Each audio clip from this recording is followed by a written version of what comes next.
ભગવાન શિવ આટલા બધા રાવણથી પ્રસન્ન નહીં થતા, જેમ પોતે આવા તૈયાર થઈ ગયા હતા રાવણ સાથે, અને વેદનાથની સ્થાપના થઈ વચ્ચે ઝારખંડમાં. તો આપણે એવું સમજીએ છીએ અને હંમેશા શિવજીની નિકટ રહેવાવાળા વ્યક્તિઓમાં અહંકાર ના હોય. તો રાવણ કેમ અહંકારી થઈ ગયો હતો? જેનો ભક્તો હોય એ એનો જેવો થાય.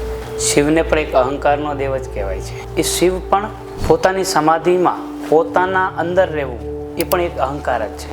અહંકાર એટલે ખરાબ નહીં, અહંકારના ઘણા બધા પ્રકાર છે. અને રાવણમાં જે અહંકારનો ભાવ છે એનું મૂળ કારણ કૈકસી પોતાની માતા છે. એ બધા રાક્ષસી વૃત્તિ હોય છે. જ્યારે સૃષ્ટિની ઉત્પત્તિ કરી અને સૌ પ્રથમ જળ ઉત્પન્ન થયું અને જળની રક્ષા માટે પ્રજાપતિ ઉત્પન્ન થયા, અને ત્યારે એમાં એ સૃષ્ટિની રક્ષામાં જળમાં ઘણા બધા પ્રાણીઓ ઉત્પન્ન થયા. એમાં અડધાને ભૂખ લાગી હતી એટલે ભોજન શોધતા હતા, અને ઘણાને પૂજા કરવી હતી. તો બ્રહ્માજી પાસે ગયા કે હવે શું ખાઈએ અને કઈ રીતે રહીએ અમે? ત્યારે બ્રહ્માજીએ જેને ભૂખ લાગી હતી એને કહ્યું રક્ષામ, તમે ભોજન કરો. એ રાક્ષસો થયા. અને જેને ખરેખર પૂજા કરવી હતી ત્યારે એમ કહ્યું કે યક્ષામ, એટલે કે પૂજા કરો, તમે દેવતાઓ થાઓ. આ રીતે દેવ અને દાનવ ઉત્પત્તિ પણ બતાવે છે.